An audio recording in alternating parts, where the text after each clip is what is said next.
Aleluia, Jesus. Vamos nos colocar de pé para lermos a palavra do Senhor, que se encontra no Evangelho de Mateus, capítulo 22. Evangelho de Mateus, capítulo 22, versículo 29.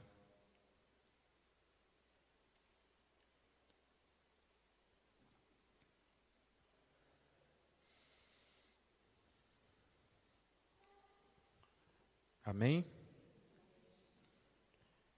Diz assim: Jesus respondeu: vocês estão enganados porque não conhecem as Escrituras nem o poder de Deus.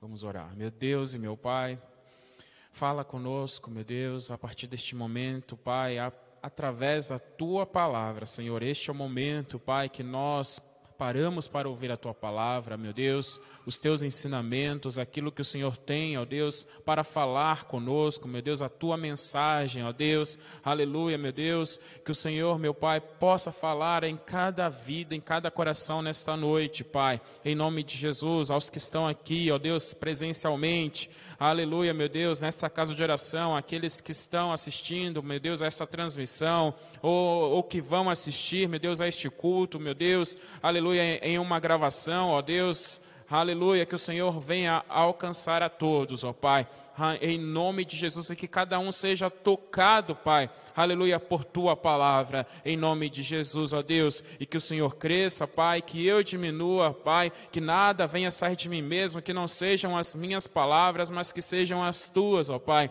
em nome de Jesus, ó Deus, em nome de Jesus, amém. Podeis assentar. Jesus respondeu: vocês estão errados pelo fato de não conhecerem as Escrituras nem o poder de Deus.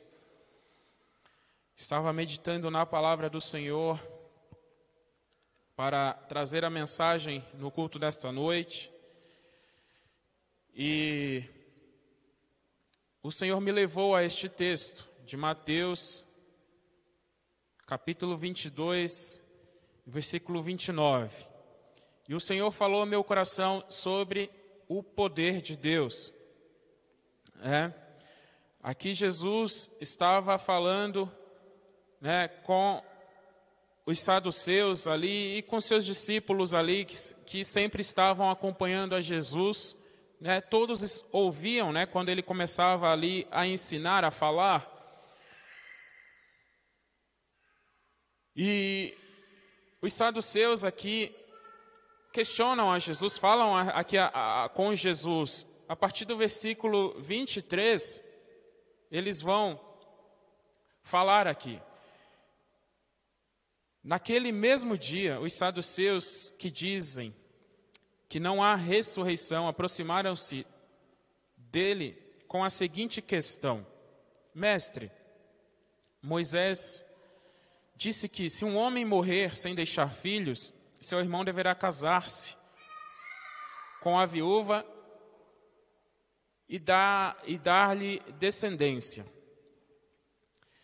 Entre nós havia 7 irmãos. O primeiro casou-se e morreu. Como não teve filhos, deixou a mulher para o seu irmão. A mesma coisa aconteceu com o segundo, com o terceiro, até o 7º. Finalmente, depois de todos, morreu a mulher. Pois bem, na ressurreição, de qual dos 7 ela será esposa, visto que todos foram casados com ela? E aí Jesus responde: vocês estão enganados, porque não conhecem as Escrituras nem o poder de Deus. Jesus foi questionado, sobre uma coisa, sobre algo carnal.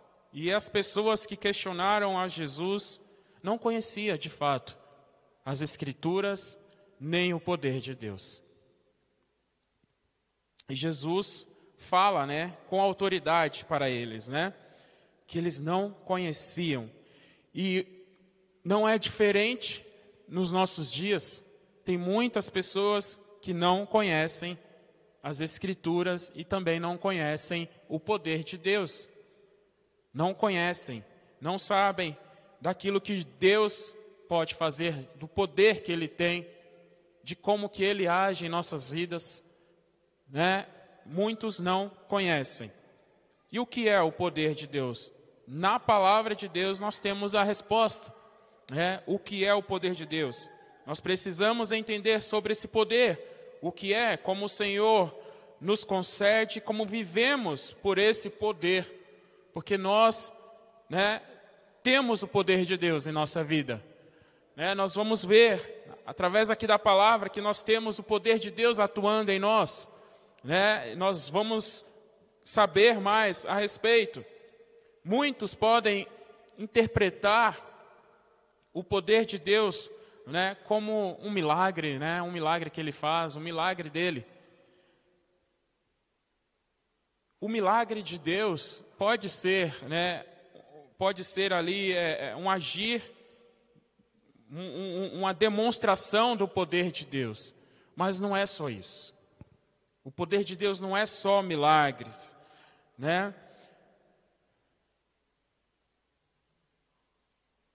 Mas será que se nós contemplássemos milagres todas as vezes que estivéssemos na igreja, só isso nos sustentaria? Se nós contemplássemos milagres todas as vezes que estivéssemos aqui na igreja, só isso iria sustentar a nós? Nós vemos na palavra de Deus, Jesus esteve entre os homens. Vemos que Jesus operou muitos milagres e que muitos contemplaram os milagres de Jesus. Não foram poucas as pessoas que contemplaram aquilo que Jesus fez. Muitos viram pessoas voltar a enxergar, pessoas voltar a andar. Muitos viram pessoas serem curadas de lepras, terem a pele limpa. Muitas pessoas contemplaram isso, viram presencialmente Jesus operando milagre na vida dessas pessoas. Mas isso não foi suficiente para sustentar essas pessoas no Evangelho. Muitas, contemplaram, viram Jesus ressuscitar pessoas dos mortos, do mundo dos mortos, e mesmo assim, não foi suficiente para elas. Então, se nós vivêssemos só de ver milagres, isso não iria sustentar as nossas vidas. Porque nós precisamos da palavra de Deus sobre as nossas vidas. Nós necessitamos da palavra de Deus nas nossas vidas.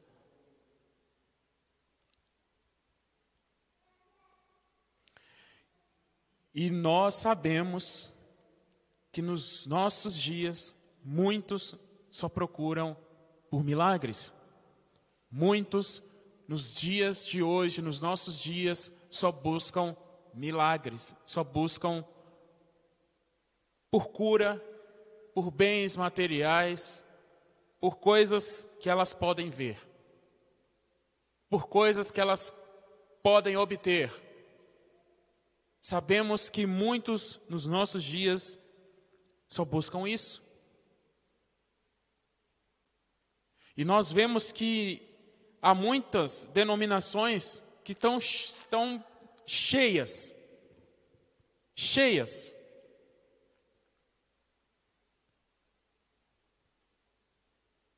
São grandes denominações. Você chega nessas denominações e está cheia, mas você não percebe um agir de Deus nesses lugares. Quando nós chegamos numa denominação como esta, eu falo de mim mesmo, eu não falo por outras pessoas. Eu falo daquilo que eu vivo, então eu não sinto nada. Eu vejo pessoas vazias. Porque nós conseguimos sentir Nós que temos o Espírito Santo de Deus, nós conseguimos sentir. E muitas das vezes você vai numa denominação como esta, você vai ali, você ouve louvores que nós cantamos aqui, mas você não sente nada. Você ouve uma palavra, mas é uma palavra vazia, que não preenche, que não toca e que não fala com ninguém.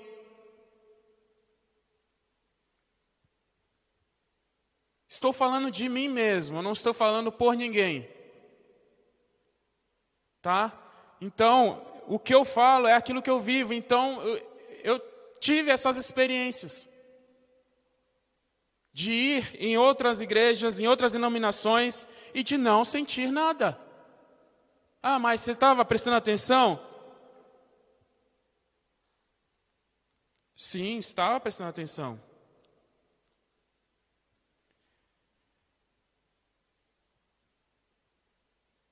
Mas precisa dar lugar. Sim, nós precisamos dar lugar ao Espírito Santo de Deus para que Ele venha agir. Mas quando nós estamos num ambiente em que nada acontece, você também não consegue sentir nada, né?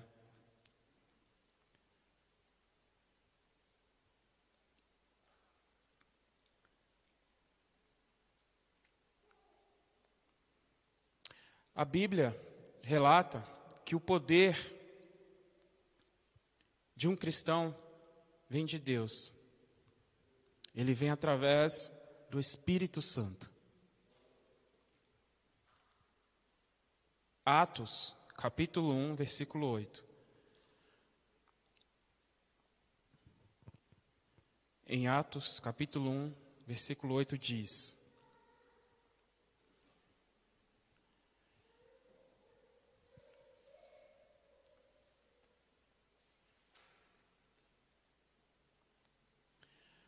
mas receberão poder quando o Espírito Santo descer sobre vocês, e serão minhas testemunhas tanto em Jerusalém como em toda a Judeia e Samaria e até os confins da terra. A palavra de Deus aqui nos mostra, né, que o poder de Deus vem sobre nós através do Espírito Santo. Ele desceu ali sobre a vida dos discípulos. Jesus disse para eles esperarem, né? Jesus falou para eles esperarem até que viesse, né, do alto, viesse o poder. E eles esperaram aqui, os discípulos esperaram, e eles receberam o Espírito Santo de Deus sobre as suas vidas. Os discípulos, eles tinham o conhecimento, porque Jesus esteve com eles e passou todo o conhecimento que Ele poderia ter passado para eles. Eles tinham o conhecimento, mas ainda faltava alguma coisa para eles. Ainda faltava alguma coisa na vida deles. E que só através do Espírito Santo eles poderiam dar continuidade àquilo que Jesus passou para eles. Né? Então, o Espírito Santo desceu sobre a vida dos discípulos. E eles receberam o quê? Que a palavra declara, receberam poder. O poder de Deus veio sobre a vida deles. E através deste poder, eles começaram a levar a palavra de Deus, a pregar o Evangelho, a fazer a obra do Senhor, né? E eles tinham ousadia, autoridade, tudo isso através do Espírito Santo do Senhor.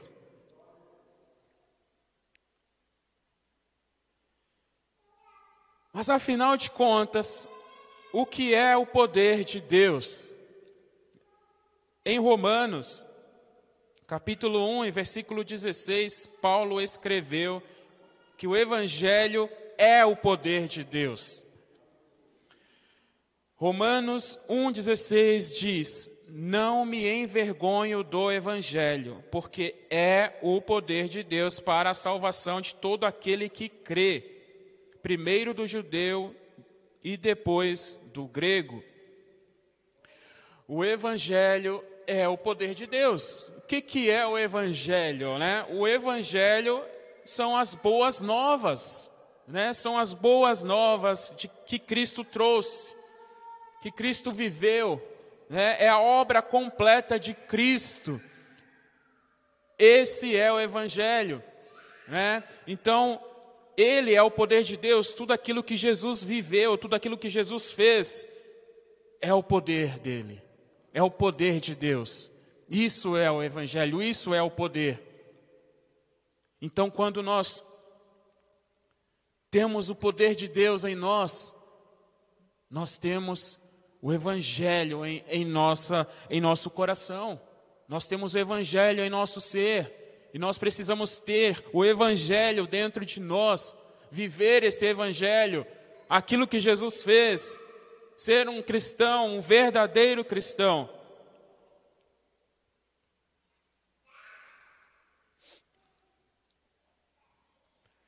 E esse poder, ele atua em nós. O poder de Deus atua em nossas vidas. Efésios, capítulo 3.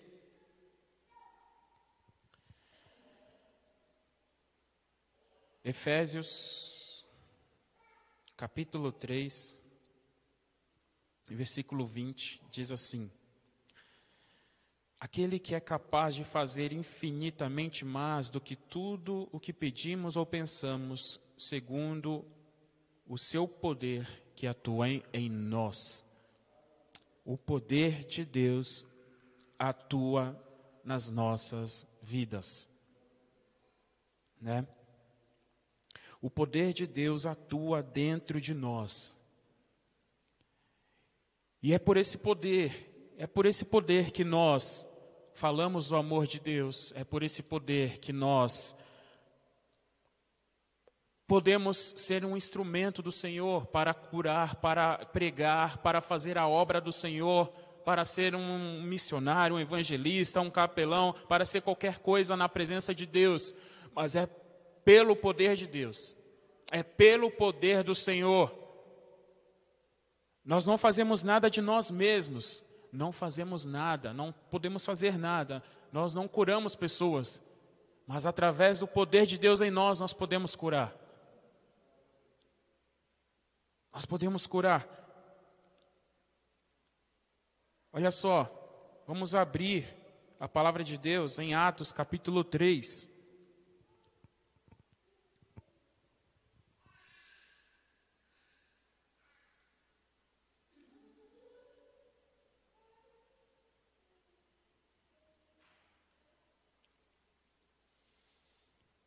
A partir do versículo 11, diz assim, ó: apegando-se o mendigo a Pedro e João, todo o povo ficou maravilhado e correu até eles, ao lugar chamado Pórtico de Salomão. Quando viu isso, Pedro lhes disse: israelitas, por que isto os surpreende? Por que vocês estão olhando para nós como se tivéssemos feito este homem andar por nosso próprio poder ou piedade?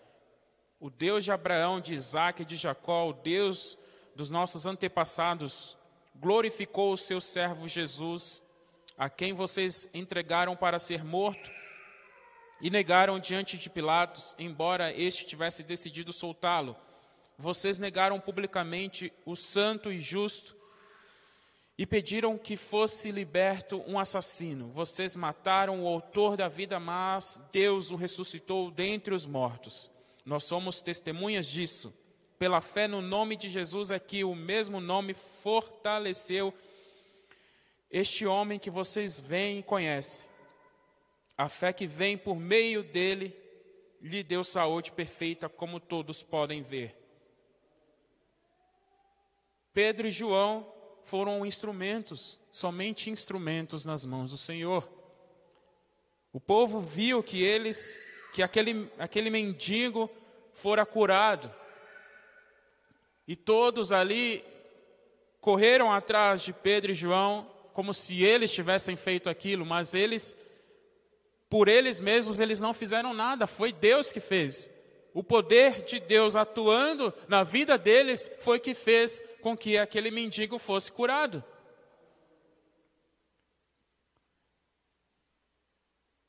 E da mesma forma é na nossa vida. Nós somos instrumentos nas mãos do Senhor.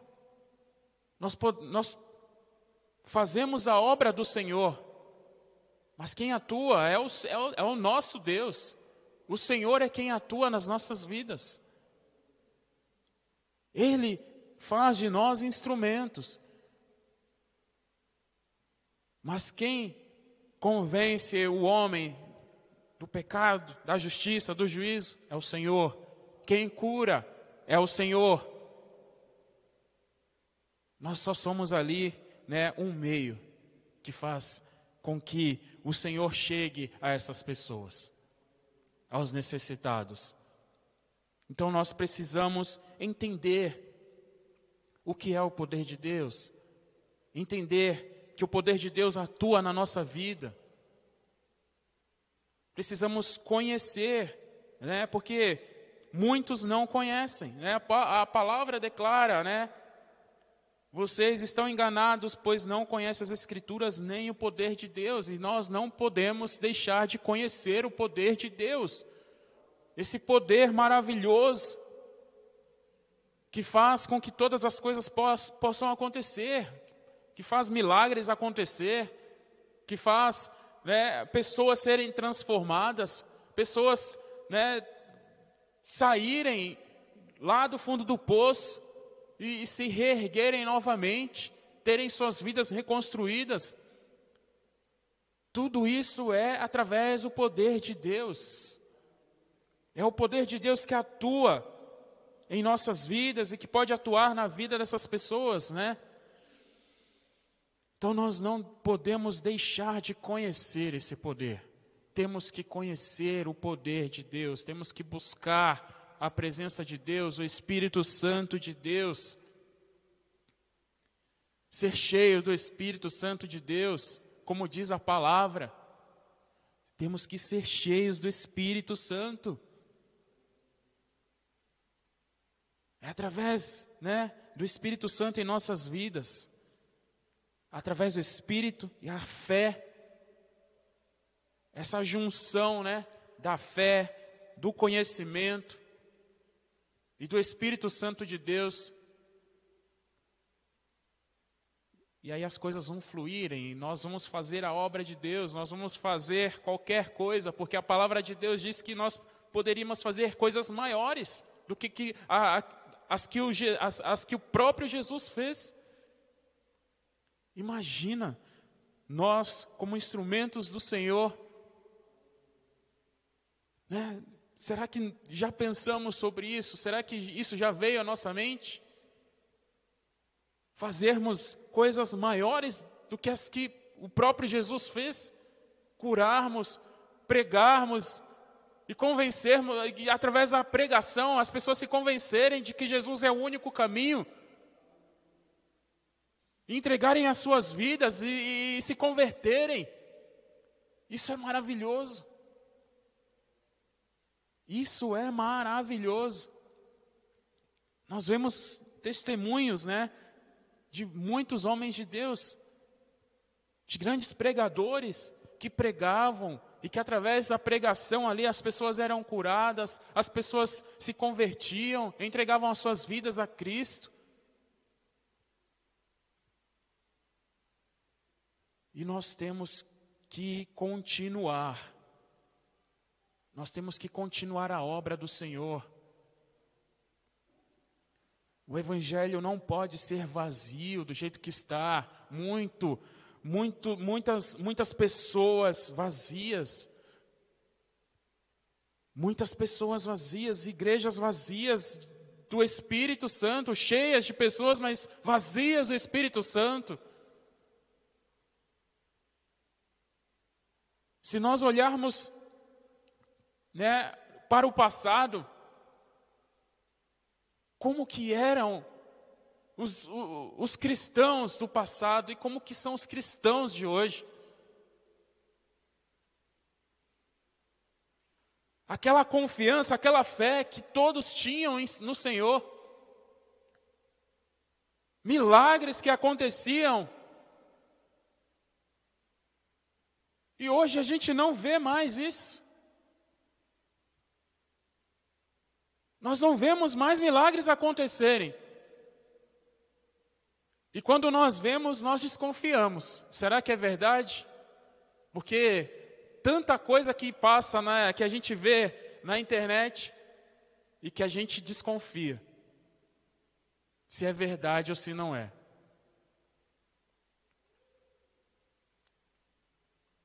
Mas, né,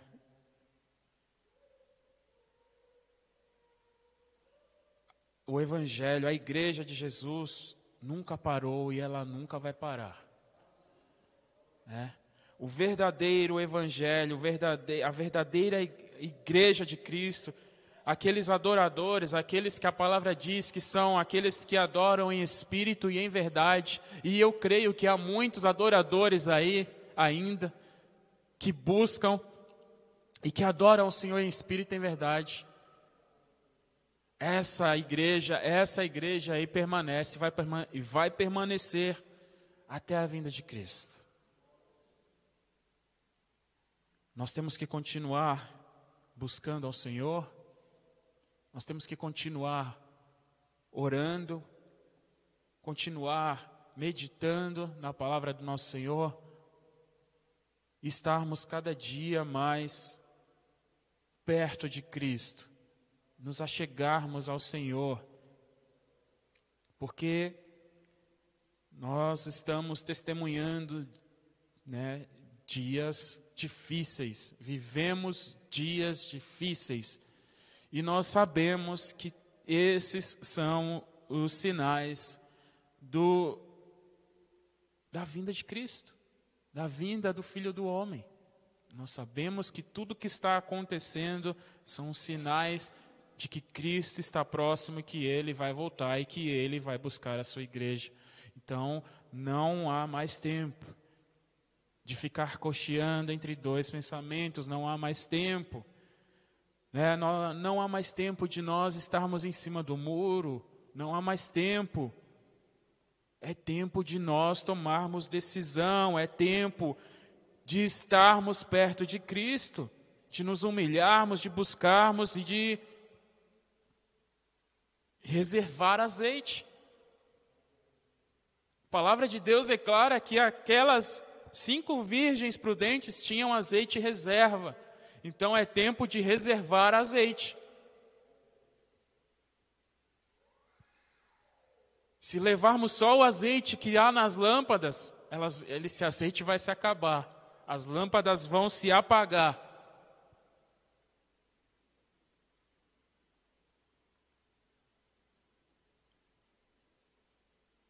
E nós precisamos de uma lâmpada acesa. Porque o caminho, né, pode ser um caminho escuro.